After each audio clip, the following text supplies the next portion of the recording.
I'd heard Long Live Rock and Roll, Gates of Babylon, Since You've Been Gone, Kill the King. And that around that time, when I was listening to that tape, that was when Guns N' Roses were huge. And people would be going, oh, listen to Appetite for Destruction, listen to this. And it's like, yeah, Sweet Child of Mine, that's pretty good. That's not in the same league as Kill the King. I didn't know who, I didn't even know it was Rainbow at the time. I always thought it was Iron Maiden. And I remember years later buying an Iron Maiden tape, not liking it. And then just at one random time I bought Long Live Rock and Roll, On Came the Gates of Babylon. And long live rock. Yeah. Awesome. Robin Trower, I don't remember catching up. Richie Blackmore, awesome. I think the guy's a bit of a lunatic. Saw him live. It was quite funny. I really regret when I saw him live because he was playing with him in Glenrothes Town Hall. And he was playing with his band of minstrels and stuff, like playing the this medieval music, which was really good. I really enjoyed it. His wife's super hot and good. And there was a bit where he goes, he's like, up here, any requests? And I really wanted to shout out something really stupid, and I didn't because I was too nervous. I wish I'd just said, play SOS, or, Dancing Queen, or, what was it, Cordial, something by Whitesnake. I wish I'd done that because I'm sure he would have done it because he was in a good mood that night. Amazing. I don't know who Frank Marino is. Again, I should. I'm ignorant about it. I've got a feeling Frank Marino and Mahogany Rush rings a bell somewhere. I've got a feeling I bought a record for £1 and I put it on and I didn't like it the first side I put on, therefore I never listened to it again. Maybe give it another shot now. Oh, the Eurovision, not European, yeah. Nothing else matters. Is that not all just open strings? I'm pretty sure there's nothing else matters, not pure.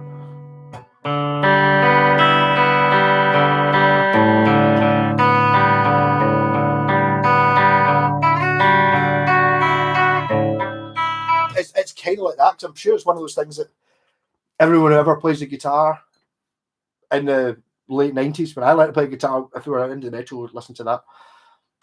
Blackmore's Night are amazing. Blacktooth, don't give it up. Look up what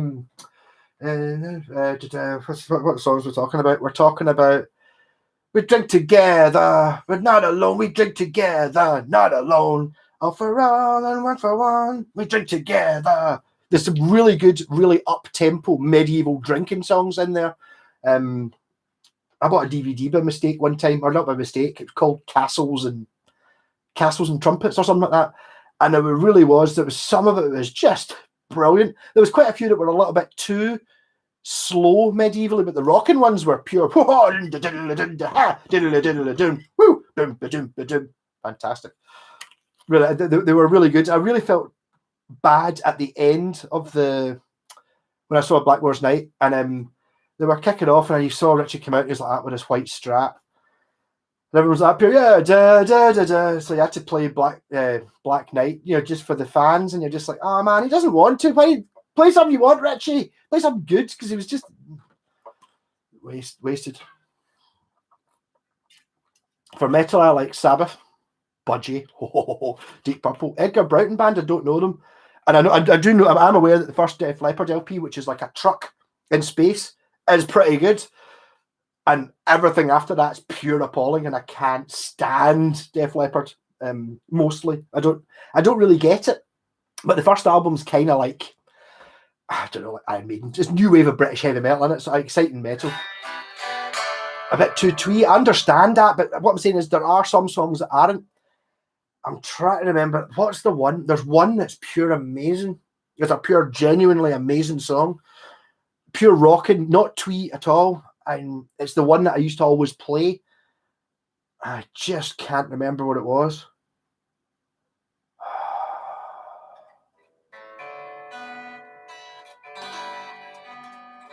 Rock and Roll Will Never Die. Meanskin, one of the ES. But was that the? I was not. That was this year. I didn't watch it. To be honest, I don't watch TV. I've made a stand. I can't handle it. Because all our TV comes from one company, owned by the same millionaire. So I can't stand watching the news. And it was a couple of years ago, the last time I watched the Scottish news, I nearly threw the telly out the window. So basically, I just watch YouTube and Netflix and Disney Plus. I'd pirate stuff. I don't even watch the telly anymore because it enrages me so when they're telling you things that I know that 50% of the British population take it as fact. And it's like, honestly, spend 5 minutes on the internet and look at the interview of where it came from. You'll see that it's been twisted beyond all comprehension to mean exactly the opposite of what the guy actually said. And it happens all the time. I think On to the Night is the first one. Slayer. Oh dear. I don't get Slayer. I know lots of people love Slayer. Again, I don't want to say that Slayer are rubbish. I don't get it. I actually saw them at the last download for a couple of songs. I don't know. There's something there because Slayer, I feel a wee bit like Rush. It's like either you don't really like Slayer or you've got Slayer tattooed on your face. The same with Rush. It's like you don't really like Rush, or every single recording studio and session for every single track over the 40-year career and every lyric. There doesn't really seem to be a sort of in the middle kind of, they're all right, stick on a bit of Slayer, that's fine. No. You either worship every single second or you don't get it. There's nothing in the middle. Gary Tank Commander, he's a bit camp, but I mean, that's a few years ago. Actually, my pal who's not on tonight, I need to chin him about it to get mentioned. Andrew was in Gary Tank Commander. Apparently he did acting at uni, and one of his acting jobs was in that. I need to look it up and see if he's in it. I do think it's funny. I do feel a little bit against one of the problems with Gary Tank Commander getting political again is BBC Scotland is not allowed to make any shows which make Scottish people appear intelligent. Sounds ridiculous, doesn't it? That's the truth, though. The reason that the only Scottish comedy shows you ever see are where everyone's total idiots or drug addicts or alcoholics is because that's the only thing they're allowed to show. That's why Rabsy Nesbitt made it through. Not because it was funny, because they were allowed to do it because it was some drunk who was an idiot. That's fine. You're not allowed to show intelligent Scottish people because that would mean that Scottish people are as good as everyone else. No. You can't show that. You can't have the British TV telling you that Scottish people are as good as you. No. We're of the opinion that everyone's the same, everyone's equal. Can't do that. So people haven't just got the mid controller amp. I don't know. I mean, I think it's been pretty funny. I've never really heard a song that's really kicked my ass and going, that's fantastic. Cray Malco. I don't know what Cray is. But no, I do know that Scottish band. There's a thing of Stephen Fry where he rang off all the things that Scottish people invented, and it's pure stupid, the amount of things, but they're not allowed to. If you honestly find something in the last 30 years, some BBC Scotland or Made in Scotland TV show that doesn't show Scottish people as thick or alcoholics or drug addicts or just really thick. There isn't anything because they're not allowed to do that. Ridiculous, isn't it? Yeah, very much satire, but it still shows all the Scottish people in it are stupid because you've got to show people being stupid. You're not allowed to show intelligence. I know racially, if you're going to pull the race card, the Jews are the most what's the word? Intelligent, high IQ race in the world, followed by Scottish people. I don't know who's next, but really high for inventing shit. Or Scotland inventing shit's pure ridiculous, even though we did it all under the shackles of Westminster.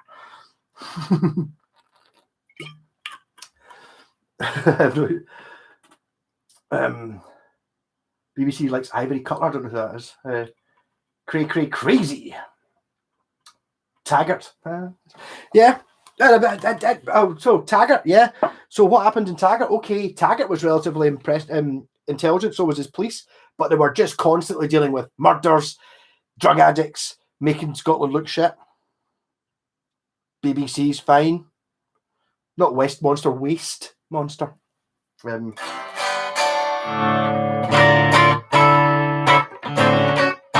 I don't The thing is that also, if you ever watch the BBC, I try to get off this political thing. They make it think that all people who want Scottish independence hate English people. No. We hate Westminster and Boris Johnson and folk like that. All the English people just don't have the same information we have. You look at the differences between the Daily Mail headlines and the Scottish Daily Mail headlines. Same item, same headline, worded completely insanely differently. Boris helping save lives by extending curfew or whatever. Nicola Sturgeon destroys universe by Nazi-style ending of curfew. It's the same item. I know Ivor Cutler from the Beatles' Magical Mystery Tour, but I assume he must be someone else. That was a hell of a disappointing film. I'm glad it wasn't me that bought the video for that. I remember my pal bought the video and Missing Records in town. Yeah, no, I don't think anyone hates English people. Well, for some folk who do hate English people, but it's kind of hard to... Because, I mean, everyone's the same. It's just the information I've got. I mean, I remember down my pal Wayne, who's in Leicester. I think it was the first time I'd been down in Downloads, maybe about 4 or 5 years ago, talking about it. It's like, yeah, and it's like just that the information he's been given is just from the BBC is 100% a lie. But it's like, oh, I saw it in the paper and I saw it on the TV, so it must be true. Scotland's subsidised. That pair. Just like think about it, right? Scotland costs the UK money, right? They're losing money by having Scotland in it, right? Why are they so adamant that we don't leave? Because they're really kind and they want to help us. There is no other possible argument for that. It's a shame.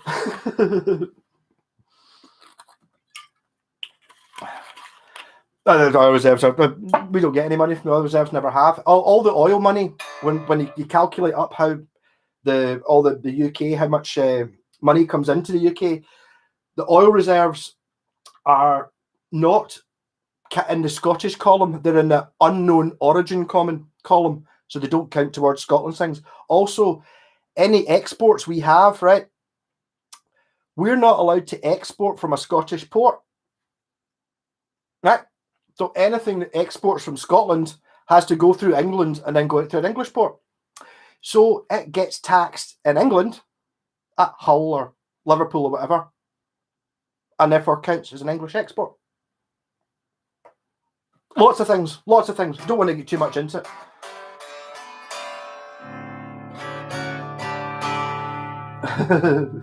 Hey J-Bob, how's it going? Yeah, no, this is your Strat, actually. See what I've done to it now? So I've put an upside down headstock on it.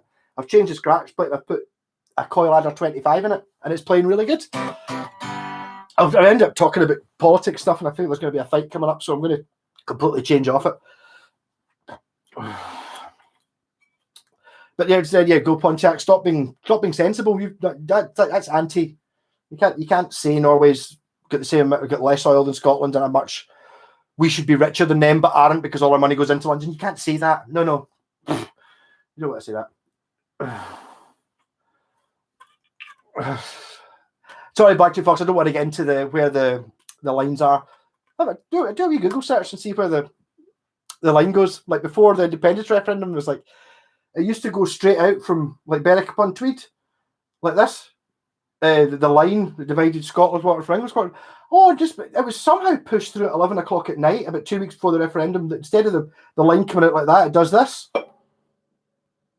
So it goes right up to Aberdeen and then across. You know, lots of stuff. I got the video of some friends playing a gig in Avant-Garde last night. I don't know what I've heard of Avant-Garde. I don't know what it is. I don't think gigs are back on. I'm not sure. North Sea belongs to the monarch. Yeah, well, we're not talking about that.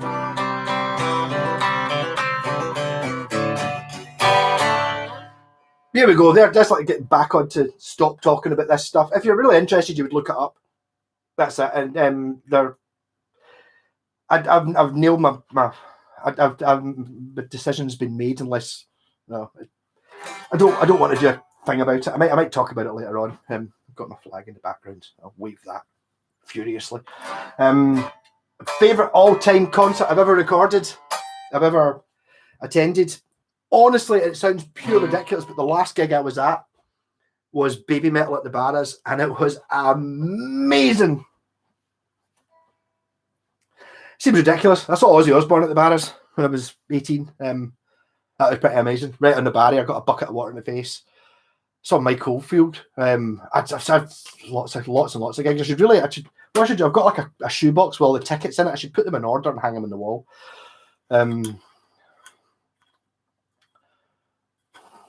What's in our Paxi handbag was trend today? Not a pistol to eat. Not sure I care.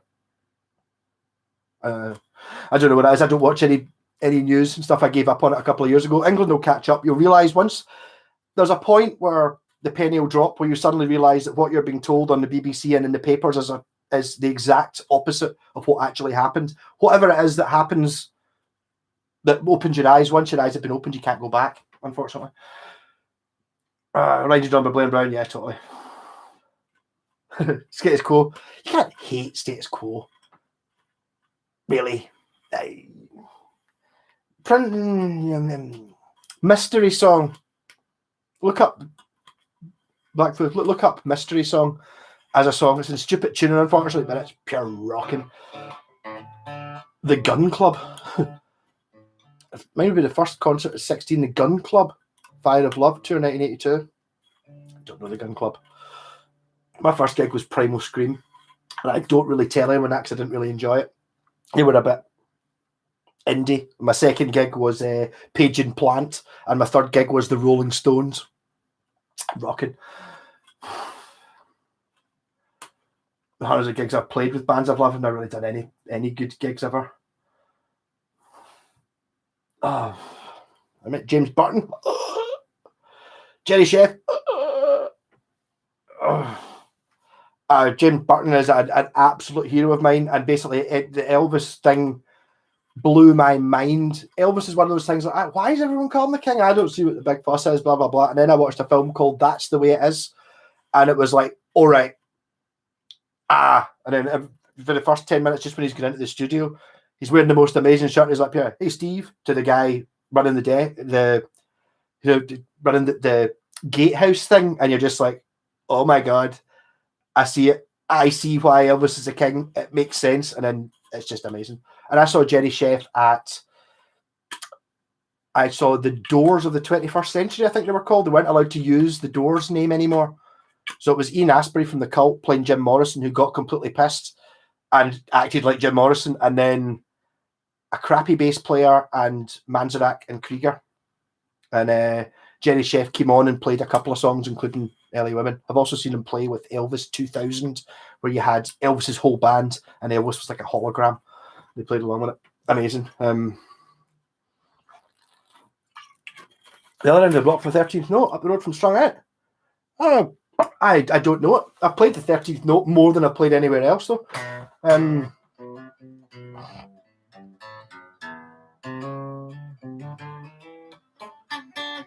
need to look it up. I've not been in. Nobody's been in town for 2 years, though, because of the last. I mean, literally the last time I was at anything was the 19th of February 2020. So it's like a year and 4 months ago was the last time I was in town, apart from going in to see Blitzkrieg a few things. Amazing. But I mean, Burton, but I still want a Paisley Telecaster. I tried to find a Paisley Telecaster in China, thinking that's going to be awesome. You know what I mean? And it's like the Paisley Telecaster didn't look right. They'd not copied it. It was like silver and stuff, and didn't look right. Whereas I totally bought one. U2 gig. I never really got U2. They've done some songs later on that I quite liked, but again, they were so unbelievably popular, and people are going to listen to this, and it's The Streets Have Got No Name, and it's like I'm sitting there with my Walkman at 16 going, listen to this, and it's Surfing USA, and or Good Vibrations. I can't see, not the same league. The same with people who are listening to, like the Stone Roses and stuff. The Stone Roses, yeah, okay, that's quite a good song. Have you heard the Stones? It's like pure Stone Roses. The Stones. There's no. There's no comparison.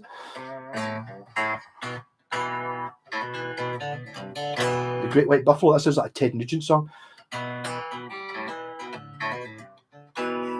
TCB band on a ferry. Brilliant.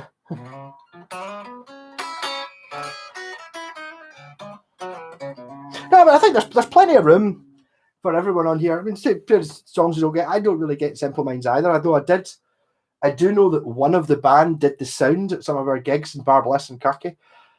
Was that pair? Yeah, it was in the Mines. That pair. Simple Minds. Oh, right. Can't recognise the name. Just not my era. I don't like you two really either. But I'm not saying that they're bad. Maybe I think I don't want to judge these things. I'm doing judges and not really liking you two or Simple Minds from when I was 15, hearing them and not really liking them. Since then, I've not heard anything that's made me go, oh, I'll change my mind. But maybe it's super 100% possible that there will be some massive hit that they had that I've never heard before. I'll hear it on the radio and go, oh, that's brilliant. And then I'll be in there. Beach Boys. As long as I was talking to my pal about this the other night, the Beach Boys. The Beach Boys are fantastic.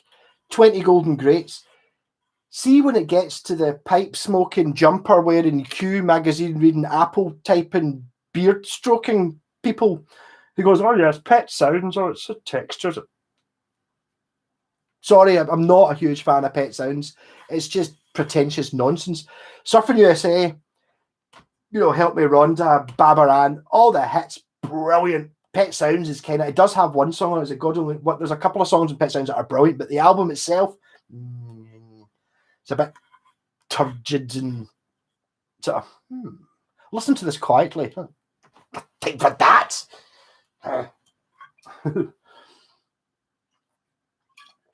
You can get true to original prints of the telly for Pat working on one just now. I think it's not just wallpaper. Not just 60s wallpaper stuck on and then spray painted. I'm not really sure. Paisley Strat looks like a Technicolor yawn to me. A whitey. Well, no, the Strat doesn't. The pink one looks alright. It's the blue one. I don't like the blue one or the telly.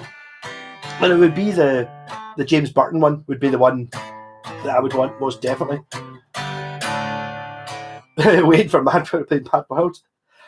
It's already online. I don't get that song. I don't get I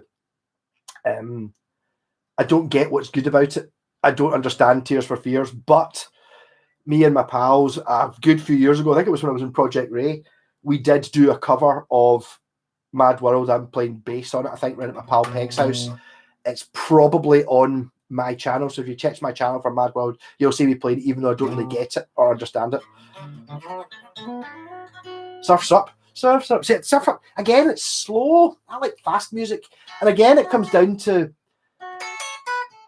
it doesn't really matter what kind of music it is. I like stuff that's got a bit of a beat to it. Like, say, like bluegrass, like banjo. It's like pure, whatever, it's like pure, here's a bluegrass song, okay? It's I'm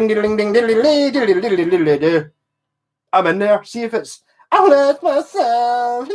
No. But that's not. You get slow types of music everywhere, and you get fast types. I just prefer more up tempo. I don't get it.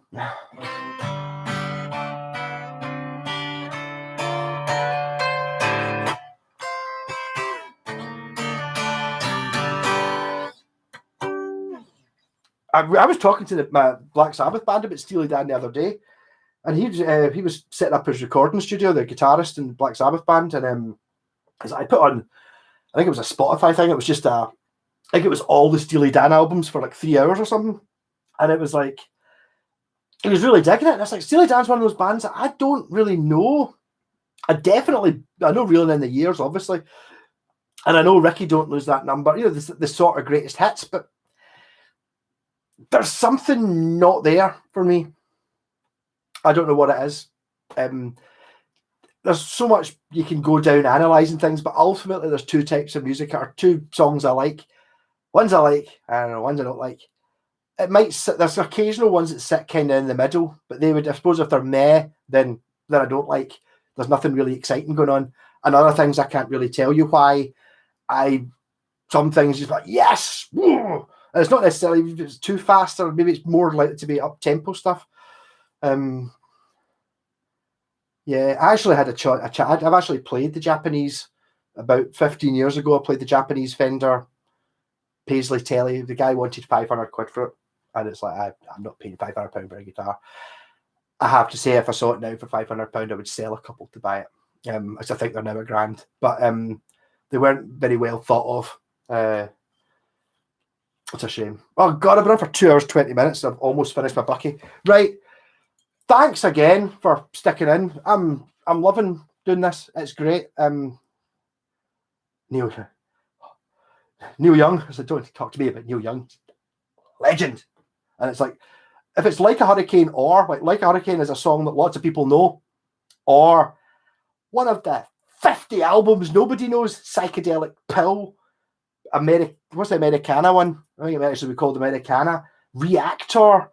These things absolutely blew my mind when I heard them. And it's like, I was well aware of Harvest, of Decade, all the hits, and then somebody puts on Reactor, and it's just, what? Pure amazing. I like every second Neil Young album for the entire career. And it's like, and I do, there's a guy in Odell, lives just up the road. He likes every second Neil Young album, every one I don't like. So he likes this one, and I like this one, and then he likes this one, and I like this one. And it's just the way it goes, because he does like 2 albums a year and has done since the start.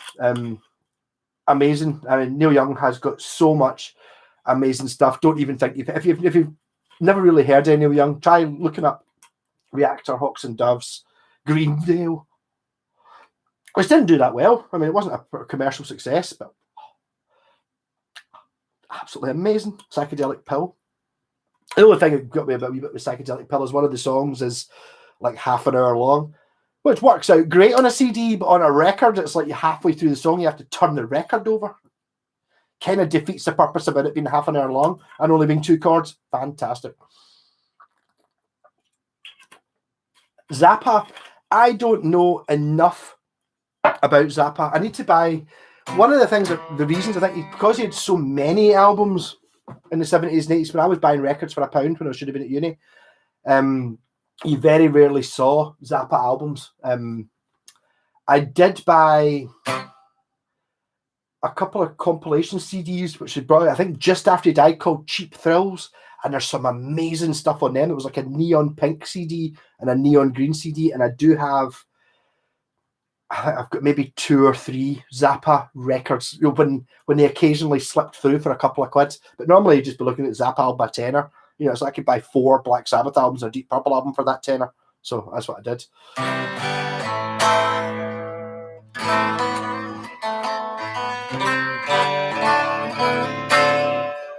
On the 80s vibe, Yazoo, I don't know.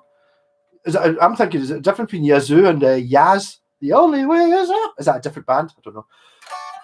Mirrorball was one I did not know. I remember it being about, and it's maybe only 10 years ago I got it. Yes, Mirrorball is it's on the ones I like. You know, I said that I like every second Neil Young album. Mirrorball is definitely on the side I like. So basically he does a Crazy Horse type album, and then a something else type album, and then a Crazy Horse type album. So you've got like a sort of raw rock album, and then something a bit more considered, and then a rock album that's only 1 chord, and then something more considered, and it does that. So it's like all the Crazy Horse ones go for me, and just like amazing. Apostrophe, I do have that. I don't have Hot Rats. I have seen it. It's one of those records I kept seeing. It was like a tenner, and I think it's a tenner for a record. And yes, Jeff, I did pay more than £1 for an album. I bought a few albums for more than £1. Not very many. I have to say that when I was, let's say, 20, I had put 4 years of record buying under my belt, and I maybe paid a £5 or more for 2 or 3 albums in total out of the 500 or 1,000 I'd bought in that time. Most of them were £1. I'd maybe pay £2-3 because of the cover. When it got to 5 or 6 quid, it would be like, pure, better be something I like. Better be a Beatles album or a Stones album for 5 or 6 quid. Now, I hate to think how much some of the records I've got. I don't. Oh, Yazoo, of course.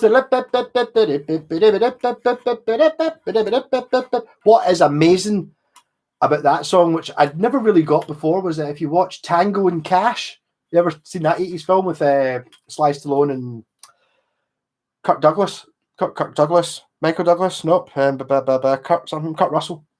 And they're like sort of 80s cops. And there's a bit where I think Sly Stallone's sister is a dancer, and they've got that song on, and she's doing like a sort of like a pole dance, but she's not getting naked, and it's all spangly outfits and lights and lasers and stuff. And it's like you're listening to it going like that, Pierre.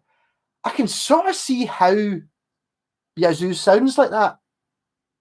But then when you actually watch them playing it on Top of the Pops, it's some thin guy with bad hair and glasses playing a wooden synth and a fat chick singing. It's just as amazing, but it's just like when you see the two of them play it, you can see that's what it is. It is a guy going, and then a drum machine. You can see that, and then a really good singer singing. You can see that.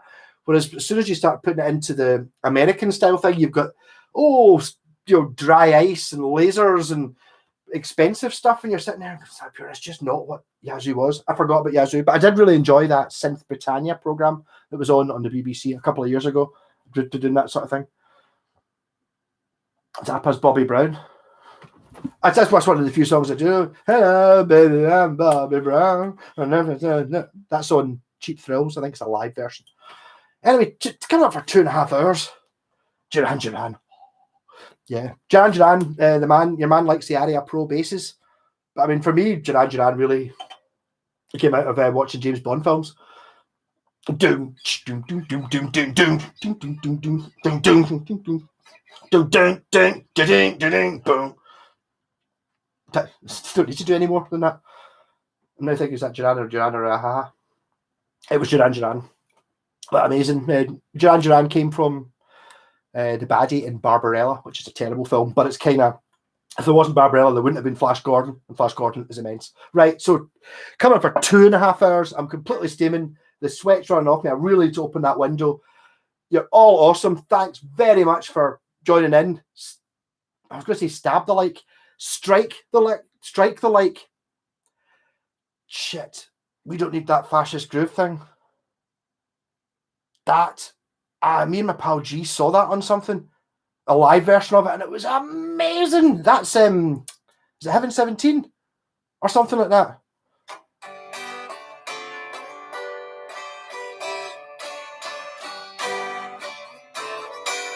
Yeah, so absolutely rocking. It's like, look,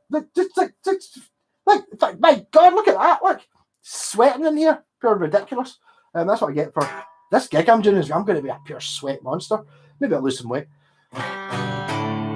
and possibly yes. I don't know who Japan are. A lot of these bands you're talking about, I remember seeing the album covers in record shops when I was buying records for £1, and it's like there was so many of Toya's, Sheep Farming, and Barnett and Phil Collins. So many albums I've seen, saw thousands of, and they must have sold billions of them for them to be in pound bins. But anyway, so rock on. See you all. Thanks very much. Love you all. Brilliant. Strike a like, height a like, whatever it is they say, and I will see you tomorrow. Got some videos this week coming of. I suppose I'll do a video of this guitar. This is up for if anyone's interested in a trade or a for sale thing. It's actually running quite well.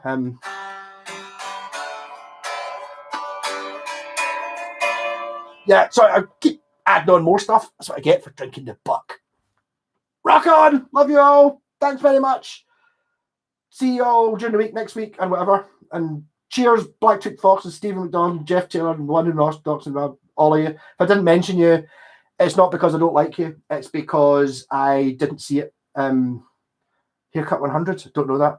And we had a discussion about Toya's Sunday lunch, or not Sunday lunch, Toya and her nipples last week. Where I remember I was watching it because I thought it was quite amusing when I saw it maybe 6 months ago or a year ago, and it was Robert Fripp and Toya, both of them wearing tutus, dancing to the Nutcracker Suite in her backyard. And then about 3 or 4 months ago, she did a video for a song where she was wearing an incredibly tight top with nipples poking through, and it went massive. So now she keeps doing videos where she's got like her boobs out, which is fine, fair enough. Rock on, love you all. It's the Kitsune, it's not the devil horns. Catch you later.